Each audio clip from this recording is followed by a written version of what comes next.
Start massage gun for the shins with some safety tips first, because you want to make sure that you hit the meat of the muscle and not the bone. So make sure that you adjust the leg if you need to. Then turn your massage gun on.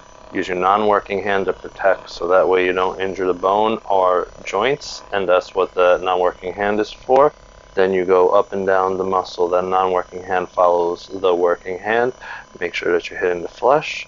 And then you can go up and down just along the muscle.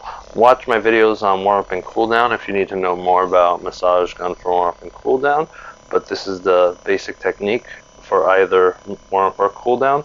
You can use the round head or the bullet head for these particular areas, depending on what you feel most comfortable with. If you find value in this video, make sure that you give a like. I do appreciate it very much. And we work into that outer part of the shins as well, because that's where the peroneals are, and they help control the shins, and that's very important. It's not just your anterior tib, the shin muscle, but it's also your peroneals that get a little bit of work. And we just continue proceeding. If it's warm up, it's going to be more like 20 seconds, and if it's cool down, it's going to be closer to 60 seconds.